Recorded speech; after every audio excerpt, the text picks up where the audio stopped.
ạ.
Hôm đấy chút nữa mình sẽ quay lại giặt. Bây giờ mình sẽ đi ngắm bếp để đồ xôi nấu ăn sáng cho con gái đã.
Bố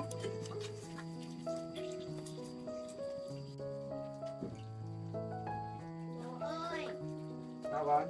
bố tưới hoa chưa để con tưới hoa giúp bố à? Thì con tưới hoa cho bố đi. Dạ Bố đang vâng ạ. nấu ăn sáng đây rồi. Con múc lửa thùng đó cho nó nhẹ con nhá. Vâng ạ.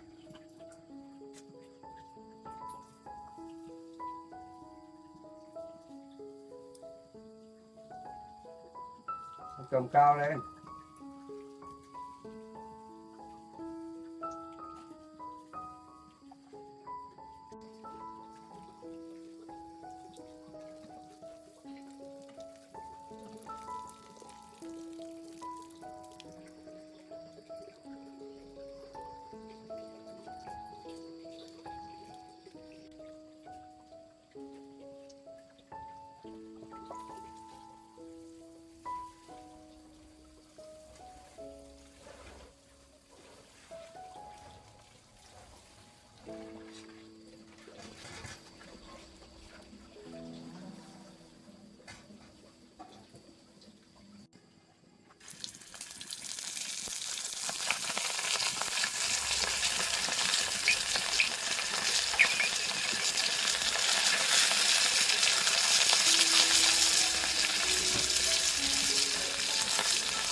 Phương ơi, Phương à, Phương ơi, Dạ, con chuẩn bị gặp sách vở chưa? con chuẩn bị xong hết rồi bố ạ. Con sớm chuẩn bị ăn sáng mà.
Ăn chơi thì đủ rồi, pha sữa.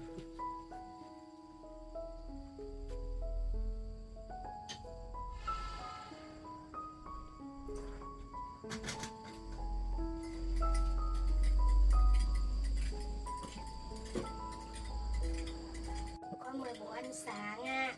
Con ăn hồng sữa. Bơ.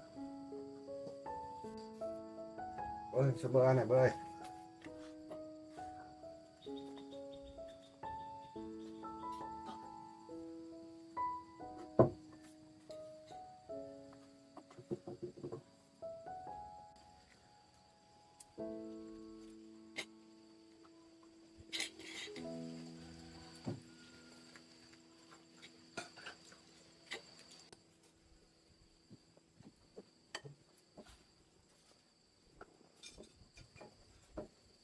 Bố ơi, tô đen không chỉ ngon mà tốt cho sức khỏe bố nhỉ.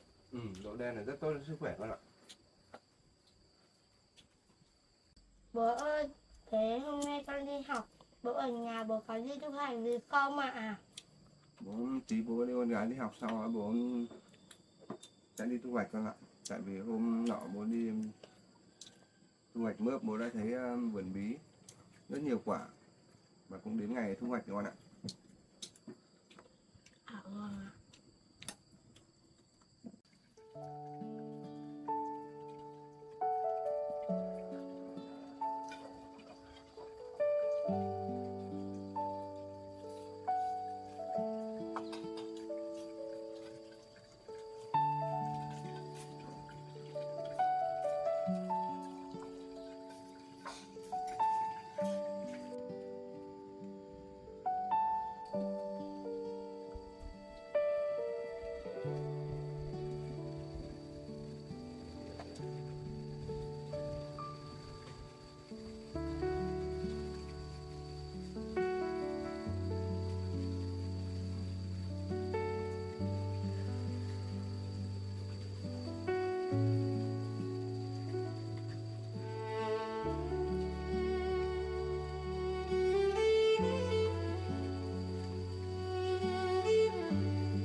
Hôm nay mình sẽ thu bí ở vườn này.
sẽ cắt thêm một phần mướp đắng nữa.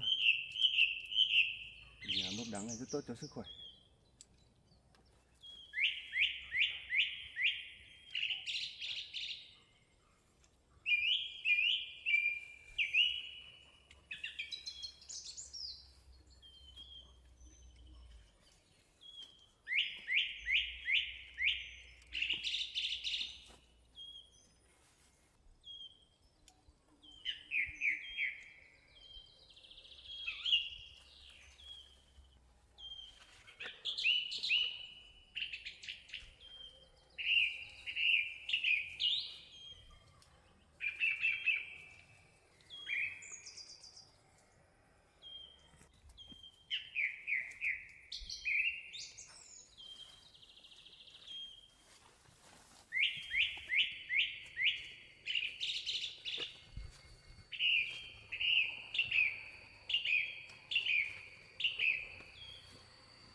Hồi buồn lắm luôn này. Không biết nghe có chuyện gì mà không chơi với các bạn. Nhìn ra xem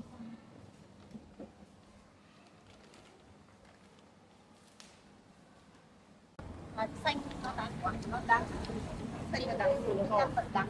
Cái này không ngon. Ăn ngọt nó có gì giống mão. Cái này bao nhiêu tiền? Chả mão là ai? Ăn cỏ máu rồi, cỏ máu.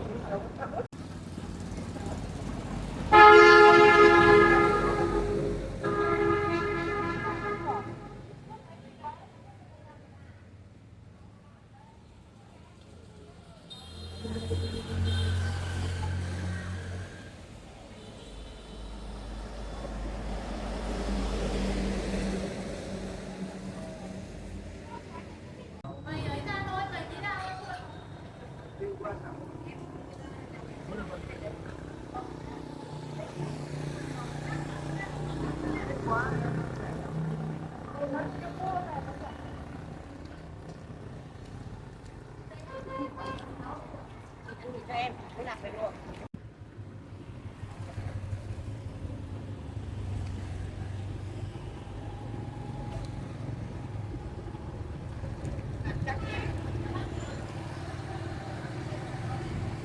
Đây số 2. Đây là cô.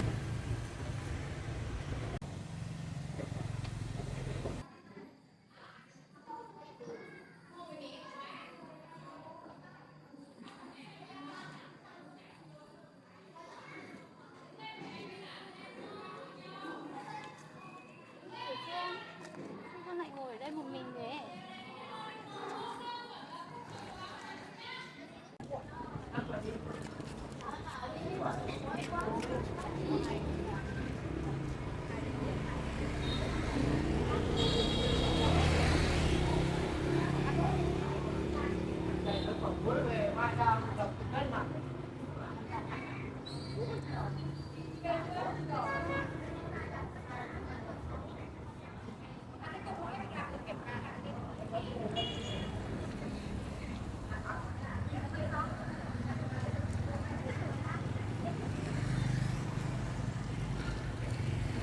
Phương sao em không chơi cùng các bạn mà em lại ngồi đây một mình? Em chỉ ở đây thôi á. Cô để ý từ hôm đi học rồi em chưa có dép quay. Cô mua tặng em đôi dép quay à?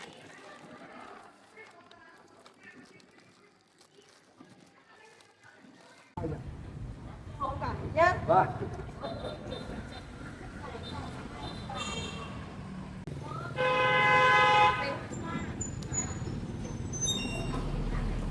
Tí cô ơi.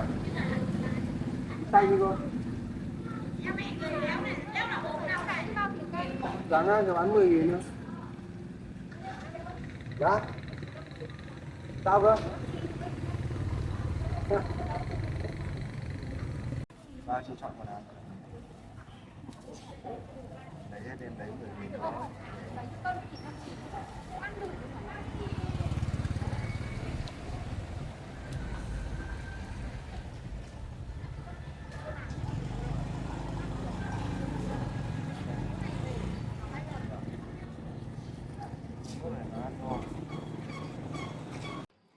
to đẹp hả cô ạ? Nhưng con không dám nhận đâu. Sao vậy Tiểu Phương? Vì bố con nói không được tùy tiện nhận đồ từ người khác ạ.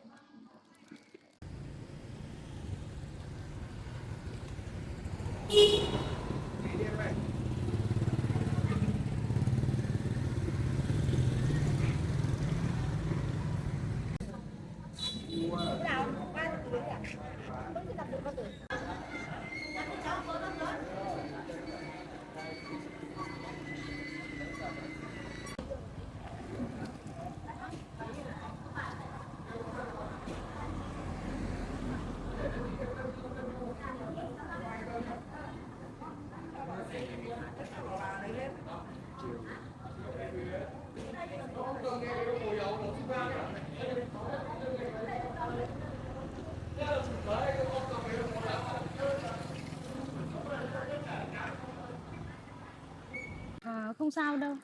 Cô sẽ nói chuyện với bố về món quà này để em đi cho đúng với quy định của nhà trường. Chắc bố sẽ đồng ý thôi.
Đấy, Cái gì bán cho? 10.000 các bạn. Nhớ đâu này.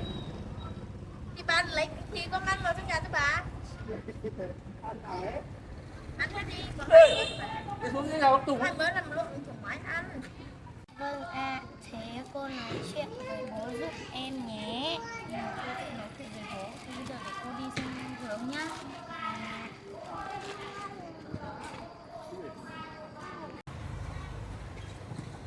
Cô bế đây, cô ơi.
Cô bế anh này. Có như bao tiền cân? 10.000. 2 cân.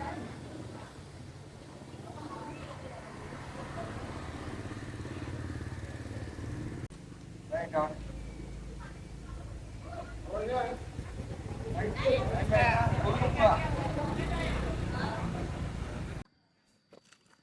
Vừa rồi đây em có thích không? Em thích lắm cô ạ. Cái đôi dép này em mang về nhà đi thôi nhá. Còn bây giờ ở trường thì em phải đi đôi dép này nhá. Vâng ạ.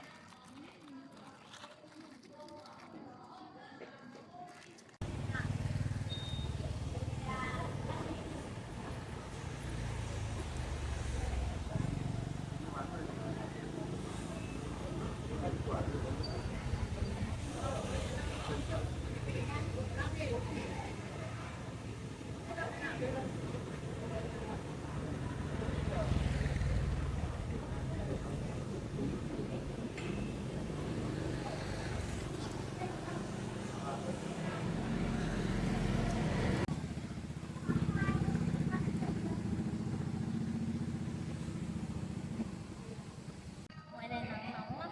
Em đi vào lớp với cô đi.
Chị ơi, sao có gì chị em?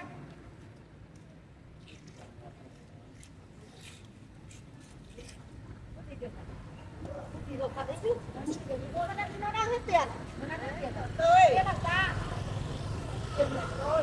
Đấy là. Để chia lại, để chia lại. Sao trả được mà. Qua tôi trả nhá. Vâng. Nào nhớ mình đây họ gửi họ trả quen họ cứ gửi mình thành chị con được cứ thế đi cho đi.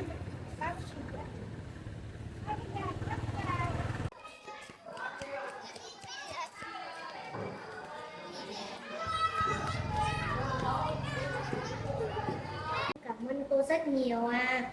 Không sao đâu. Cô luôn muốn em tin chăm ngoan và có điều gì khó khăn thì hãy chia sẻ với cô nhé. Dạ vâng à. Hôm nay tôi thấy Tiểu Phương có vẻ buồn. Không có chuyện gì cả. Cô có thể cho em hỏi một câu được không? Em hỏi đi. Cô ơi, cô đã lập gia đình chưa? Sao em lại hỏi câu chuyện này? Ngày nào em cũng thấy cô đi dạy một mình, đi tan trường cũng đi một mình, thế nên em chỉ hỏi thế thôi à. Thế em nghĩ cô phải có người yêu mới được ạ? Không à, em nghĩ là cô có người yêu thì người đó phải thật tốt. Tại sao vậy Tiểu Phương? Vì cô rất tốt với chúng em. Nếu mà người đó làm cô buồn, em sẽ giận người đó. Ôi còn cô có một học trò nhỏ mà đã biết bảo vệ cô rồi đấy. Thật mà cô. Thế theo Tiểu Phương như thế nào là một người tốt? Theo em, người tốt là những người mà không nói dối, không bỏ người mà mình yêu, luôn chăm sóc người thân trong gia đình à. Như em còn nhỏ mà đã hiểu những chuyện này rồi sao? Đấy là những chuyện bố em dạy em à. Bố bảo dù cuộc sống khó khăn như thế nào thì cũng phải biết yêu thương và trân trọng những người bên cạnh mình à. Bố em nói rất đúng đấy. Người tốt thì mình lên trung thực và biết yêu thương chia sẻ với mọi người.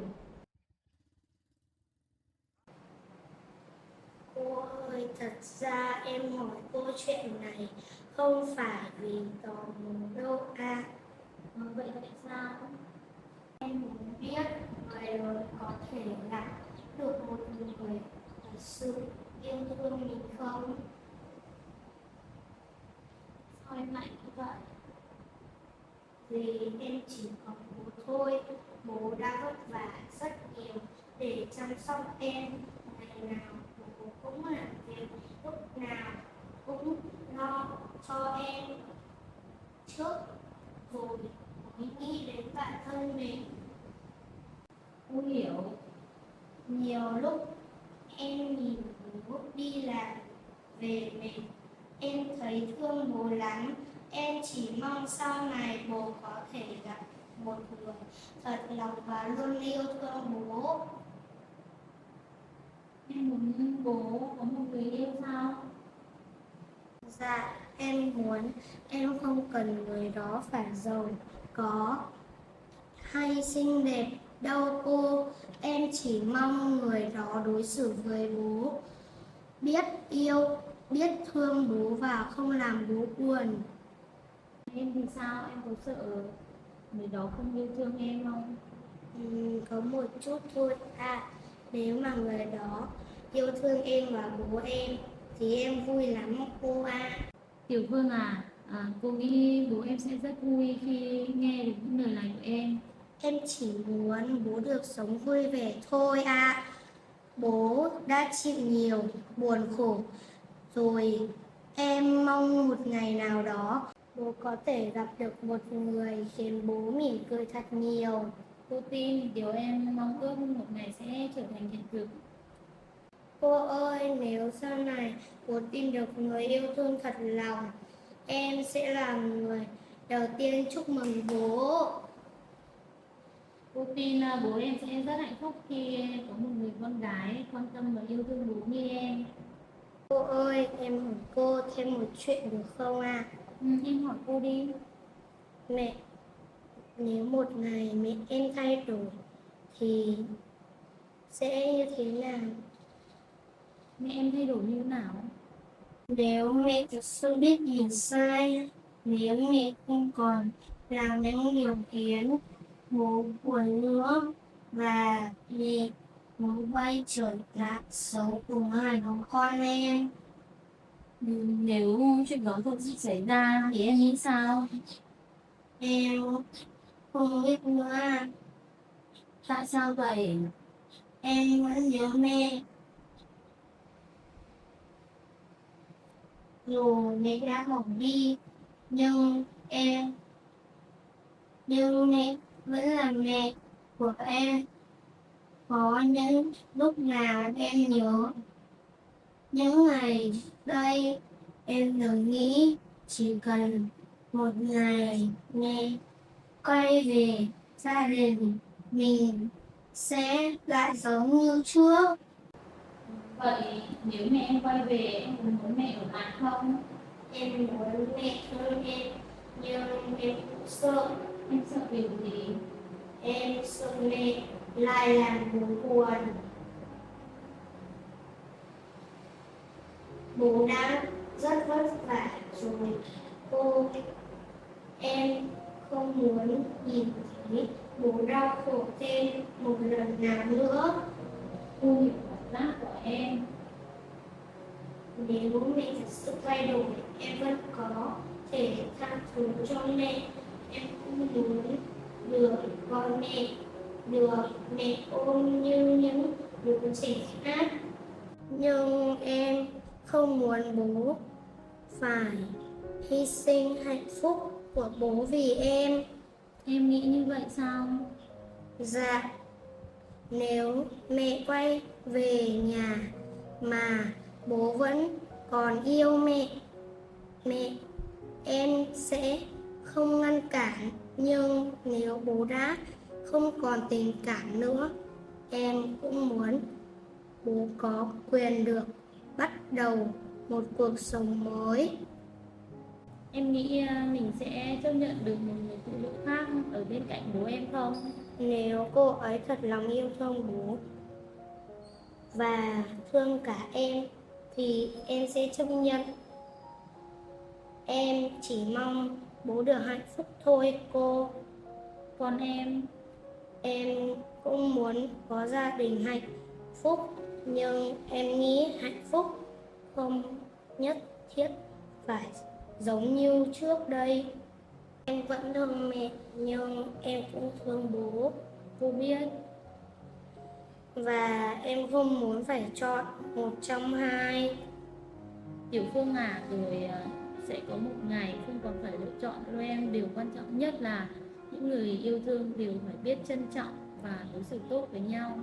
Dạ, em chỉ mong một ngày nào đó bố và mẹ và em đều có mỉm cười thật lòng.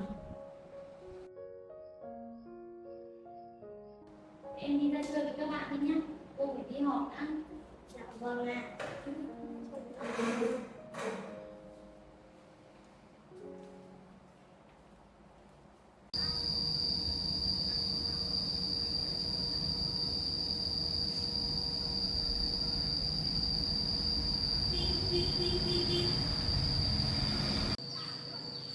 Tại sao mọi chuyện lại thành ra như thế này? Mình đã từng có một gia đình hạnh phúc, đã từng có một người chồng thật lòng yêu thương mình, có một người con gái ngoan lễ phép, hiểu chuyện. Vậy mà chính mình lại phá hủy đi tất cả, để bây giờ mình phải chịu như thế này. Tất cả là do mình sai thật rồi. Triệu Tú, em xin lỗi anh. Không biết bây giờ anh đang làm gì. Có lẽ ngày ngày anh vẫn bê con và chăm sóc Tiểu Phương rất cẩn thận, và sửa sang lại căn nhà mơ ước của anh. Anh vẫn như thế, vẫn chăm sóc cho Tiểu Phương rất tốt. Hơn em là một người mẹ tồi tệ. Em chắc đã nhận quả báo rồi. Một mình em ở nơi đây, em ân hận vô cùng.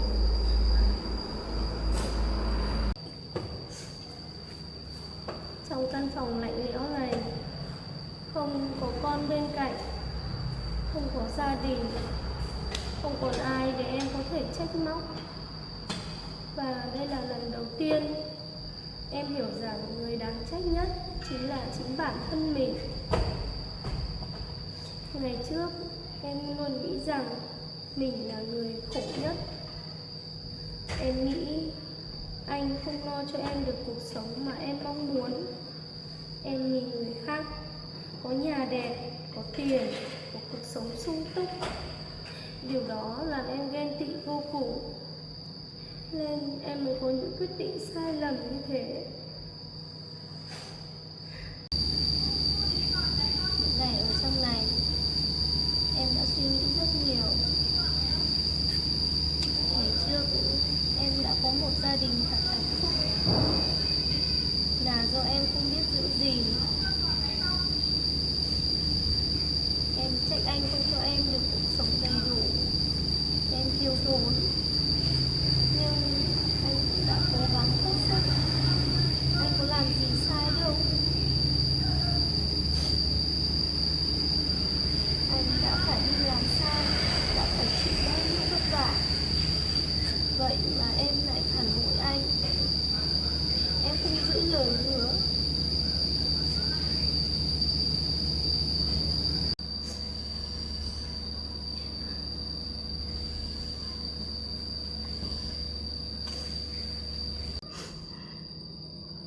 Ngày trước, em đã nghĩ chỉ cần rời khỏi anh, chỉ cần có nhiều tiền thì em sẽ hạnh phúc. Nhưng em đã nhầm rồi. Em sai hoàn toàn rồi. Tiền bạc có thể mua được một căn nhà, nhưng không mua được lại một gia đình hạnh phúc. Tiền bạc cũng có thể mua được rất nhiều quần áo đẹp, nhưng không thể mua được ánh mắt yêu thương của Tiểu Phương dành cho em nữa. Và càng không thể mua lại được những năm tháng hạnh phúc của gia đình nhỏ của mình.